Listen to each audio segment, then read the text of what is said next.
If you send money to your loved ones internationally, do it with the Western Union app. Once you've downloaded it, you can send money around the world or back home in just a few taps, so family and friends can pick up cash fast. Download the Western Union app and send money today. Western Union. Fast, easy, reliable. Offered by Western Union Financial Services, Inc., NMLS 906983, or Western Union International Services, LLC, NMLS 906985. Terms apply. This podcast is brought to you by Paper, Tutors for All. When students struggle at school, finding a tutor can make a real difference. But tutors are expensive and most families can't afford one. What if that changed? What if tutoring was affordable? What if it was free? What if it was available 24/7 in multiple languages? Now it is. With Paper, schools can offer every single student free 24/7 access to tutoring. Visit paper.co to find out if your child has access to Paper today.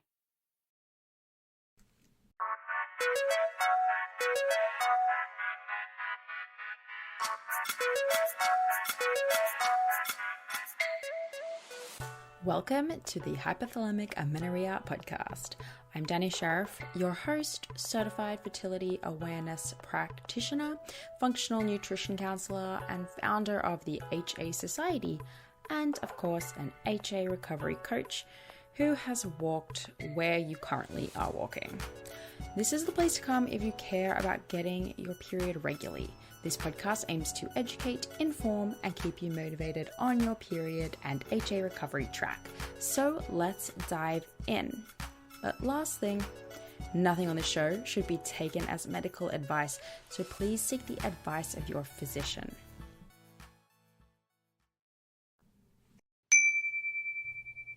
The HA Society is taking clients.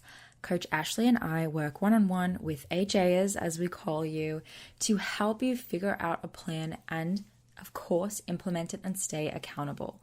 Whether you've worked with a health practitioner already and you just want to stay accountable and strategic with the plan that they've laid out for you, or you want to start from scratch looking at all the aspects of your recovery needs and to create a game plan to reach those needs, then we are definitely your girls. When you sign up to work one-on-one with one of us, we're going to go over your history, your biggest obstacles, ensure that we're taking into account your specific goals, and start making a plan to reach them. So those goals could be getting your period back, could be getting pregnant, could be getting back to exercise or sport, or simply working on your mindset around your body image and long-term recovery. We also can teach you the fertility awareness method. So if you want to learn that so that you have the skills you need to go out into the world on your own without fear of getting HA again, we have got your back. So our coaching packages are either weekly or bi-weekly and only a month at a time commitment. So you're not paying tons and tons of money for 5-6 months. It's month to month, which is awesome. Makes perfect sense for period recovery, right? So to learn about other women's experiences working with us and to apply for a coaching spot, plus ask any questions that you might have before getting started, just go to thehasociety.com/coaching. Hey guys, welcome back to the HA podcast. Today, I want to talk to you a little bit about the best diet for HA.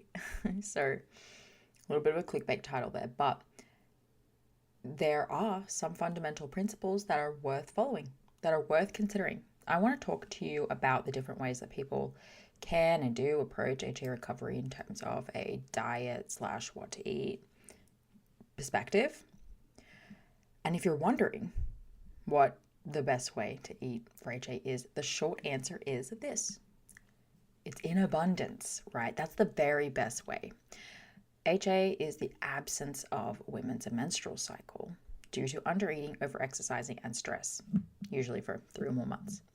So when women discover that this is happening to them, they dive into how to get their period back and are often surprised and maybe even nervous to discover that they need to eat more and they need to gain weight in order to get their period back. The research tells us that when we're in a calorie deficit and we exercise a lot, and that keeps us in that deficit, and then we add stress or societal pressure on top. The research tells us that we need to eat in a surplus in order to undo that deficit, in order to come up out of that deficit into the surplus to get our period back. But what does eating more actually look like? What is the best way of eating to return our cycle? At the end of the day, I truly believe that an individualized approach to eating is what is best. That's what worked for me. But what worked for me to get my period back isn't an exact recipe of what you need. Allowing people to tell you that there's one stock standard way to recover is not true. But one fundamental of HA recovery is the same for everyone. And it's that you need more calories. And there's no arguing with that. So now that the whole you definitely need to be eating in a surplus thing is out of the way, and that there's no world where continuing down restriction is going to help you get your period back, let's dive into a few of the different approaches to eating in that surplus for recovery that you can take.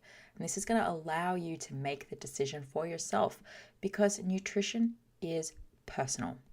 So let's look at all in for the moment, because I have a frequently asked question of, do I have to go all in to get my period back? Now, real quick, all in is a term coined by Dr. Nicola Rinaldi, and it's essentially a method, right? Eat over 2,500 calories a day in any and all foods and do absolutely zero exercise, including walking. At least last time I looked, I know that she's updated her book at some point, but when I read it many moons ago, that was what was being pushed, and the conversations that I've seen in and around their community, that is what I've been seeing pushed. Maybe that's changed, but that's my understanding. So this is extremely effective for the vast majority of women to return their missing cycles. Women everywhere thank this method for returning their cycle. And the method promotes eating foods that you may have restricted in the past in abundance, right? Fries, burgers, lollies, candy, you name it. And that is super great, super important, very healing for many people, especially emotionally in your relationship with food. But this can be a challenging way to recover for some people, because eating that way is something that many of us have fear around, and shame and guilt, right? A direct opposition to eating this way is what got them HA in the first place. And maybe you can relate to that. So asking people to go all in straight off the bat is very challenging for many people. It's not going to work. Now, if you can jump on board with this method and it's the way to go for you, more power to you. If eating an excess of treats isn't something that you subscribe to, that's okay.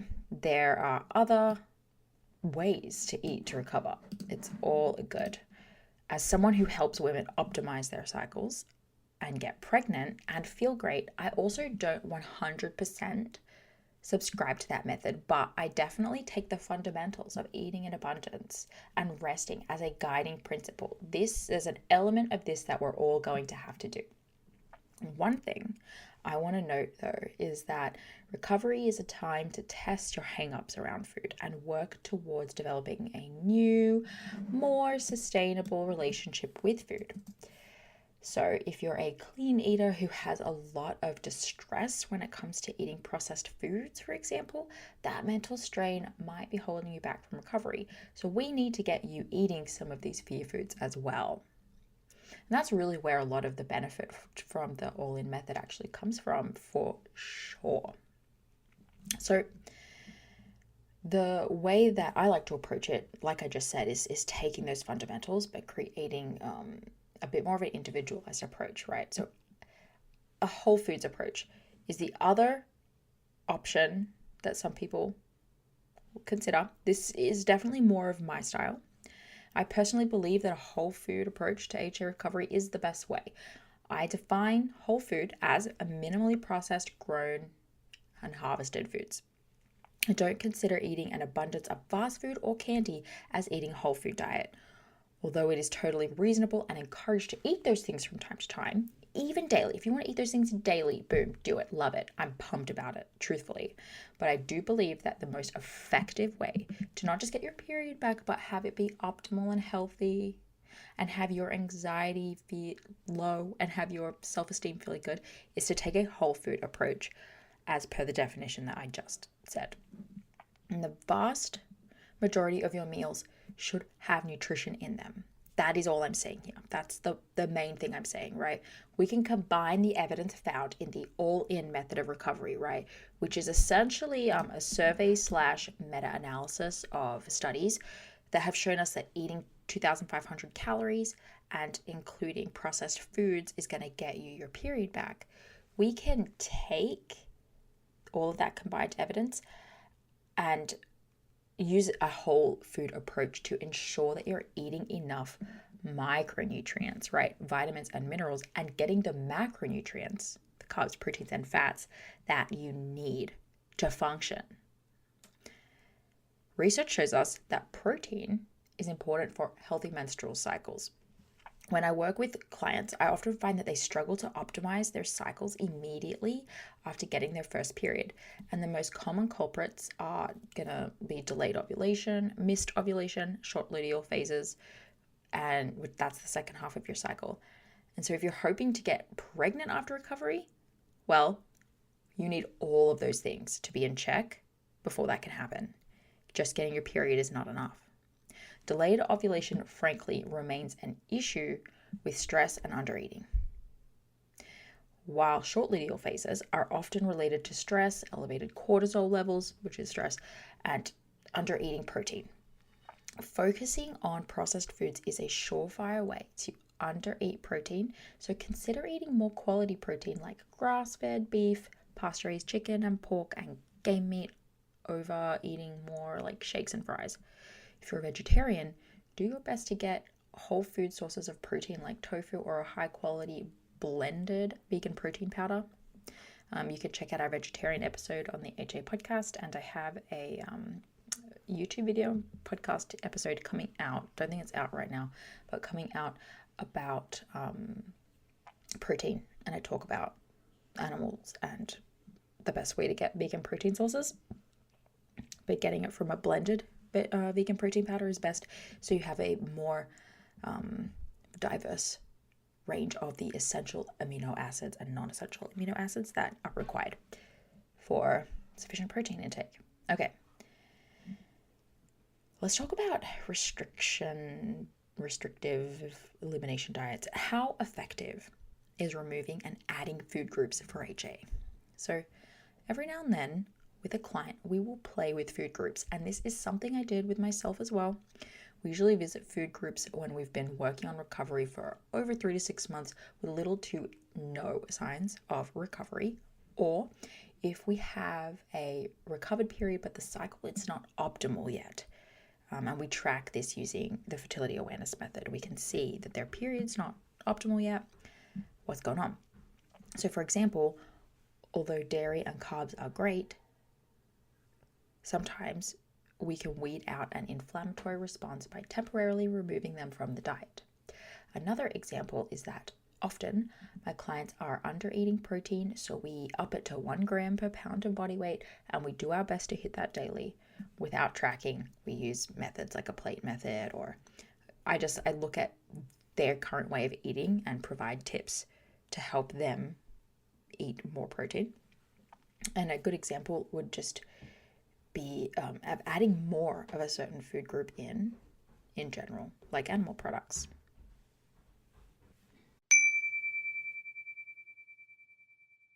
I know a question on your mind is, how long will recovery take me? And I know that because I get that question a lot. And it's tough because the timeline can be really unknown.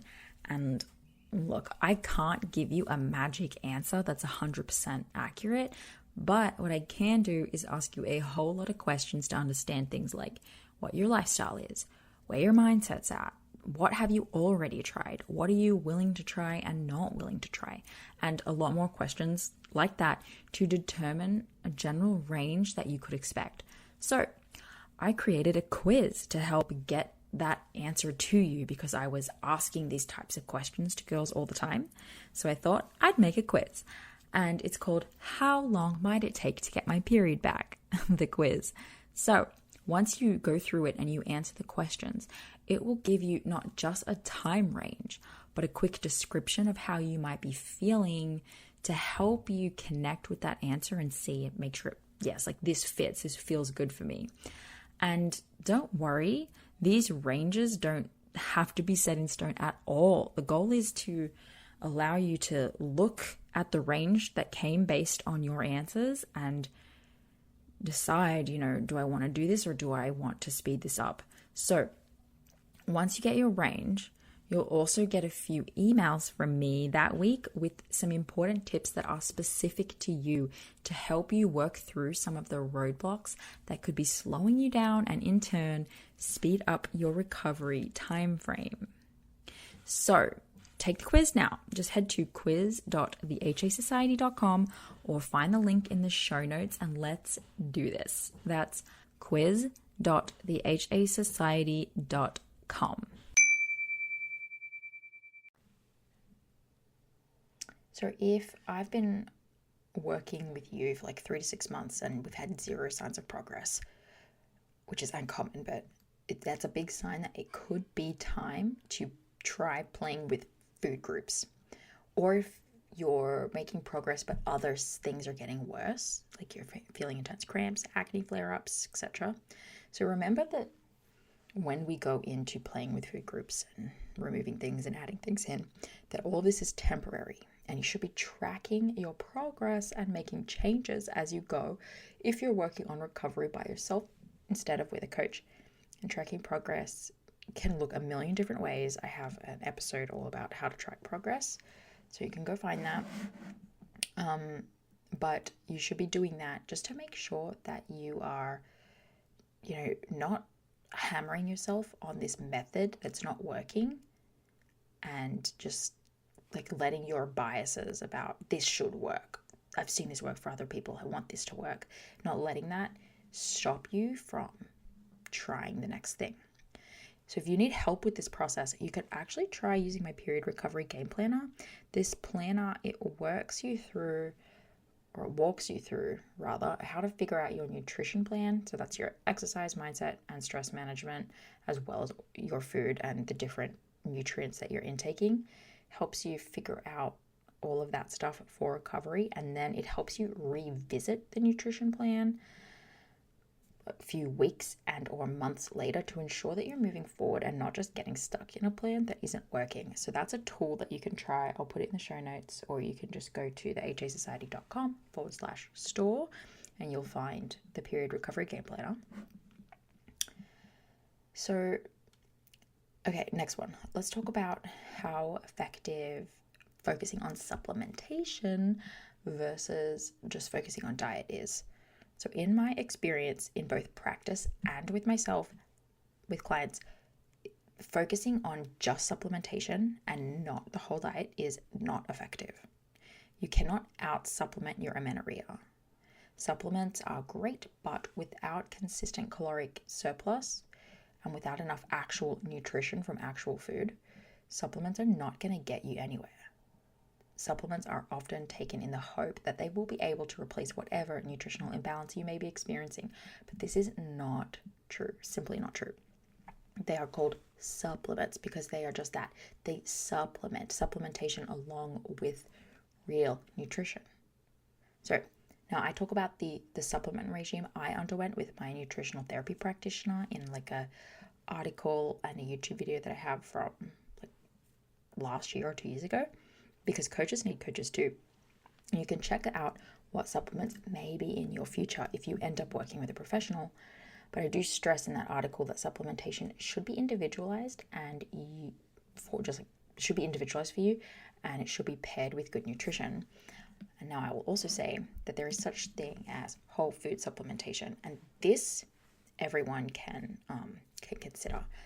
Pretty much 9 times out of 10 for a client, I will recommend desiccated beef liver capsules if they are not eating organ meats already, which is 9 times out of 10.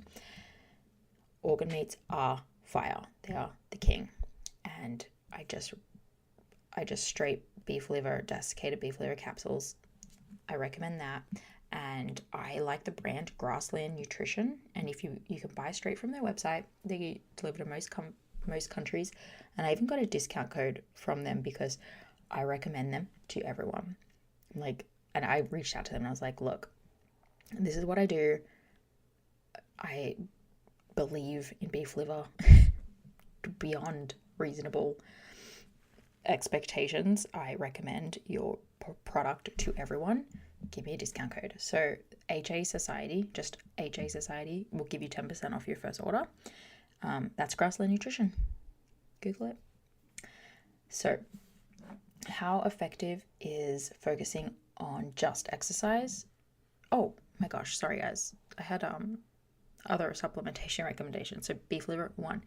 I also always recommend to people that they take fish oil. And if I have clients who are dealing with inflammation or healing from injuries and stuff, I'll tell them to up their fish oil. Like, be liberal.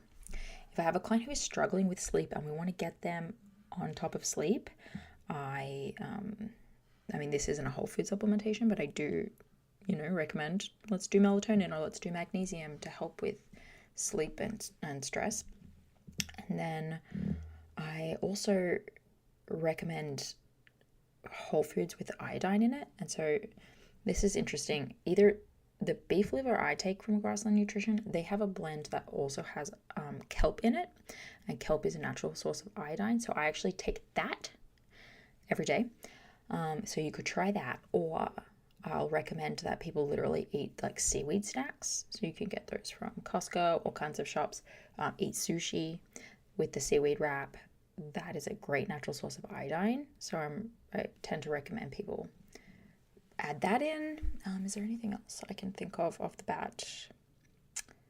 And then electrolytes for sure. If you're not eating, foods that are super high in sodium, like beets or potassium, like bananas and, etc., not taking magnesium, I'll usually tell people to take an electrolyte or some kind of adrenal cocktail. So I highly recommend that. You can Google it. Elimination is a cool brand. You can look up adrenal cocktails. They're just really helpful. You want your electrolytes to help ensure that you're actually absorbing the nutrients that you're taking in from your diet. If you have been eating tons and tons of food and good sources of food, and then still feel like nothing's happening, it could be an issue with your ability to absorb the minerals. So electrolytes is just the first place I look with that. Okay. How effective is focusing on just exercise reduction versus just diet? Now, in practice with clients, I have seen this be successful, but it really depends on what that individual's diet looks like to begin with. Now, if you're reducing exercise or stopping altogether, but only eating 1,200 calories, this is unlikely to trigger the brain and hormonal signals you're looking for to kickstart ovulation. If you're already currently eating plenty of calories, a number which is individual to you, but the research tells us 2,500 calories-ish is good for recovery for someone with no exercise at a certain weight and height, yada yada yada. And so if you're already eating plenty of calories and you choose to stop exercise and see if it restores your period, you will have more success with this approach. This is what I see. And you may be thinking, well, what about 1,700, 1,800, 2,000, 2,200 calories? And this is where we have to be realistic. It depends on your starting weight, your height, your history with eating, and your genetics. Maybe that's plenty of calories for you, but maybe it is not. If you've had hypothalamic amenorrhea for a while, a calorie surplus is even more crucial for recovery. I do not condemn people for trying to recover their period while trying only one area of approach at a time. I just stress that you must be willing to change your approach if you realize that it's not working. So, if you choose to stop exercising but continue in a calorie deficit to see what happens, make sure you're willing to check in after a certain amount of time about whether or not it's working and add more calories in if you are not seeing progress. Okay, how to choose the right approach for you. So we've gone through a lot. I've kind of given you my opinion, the different things that you might try. We've come to the conclusion here that eating in abundance remains the answer.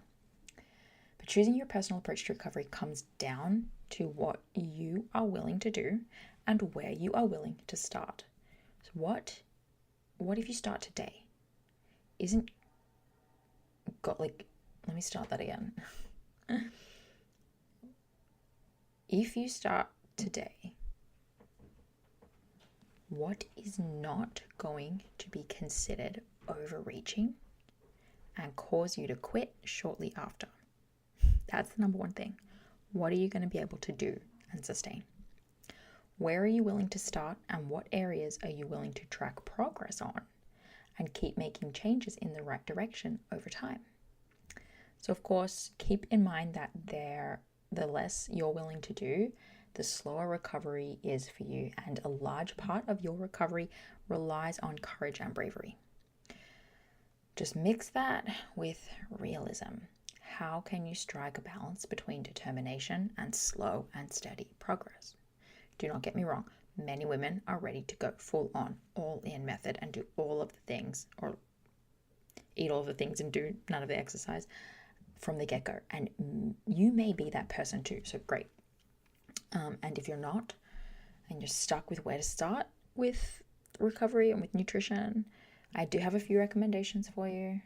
Of course, I mentioned earlier the Period Recovery Game Planner. It's going to help you figure out your recovery plan, track progress, assess and make adjustments to your plan so that you keep moving forward. So definitely check that out. It's a very affordable tool to kick off your recovery with.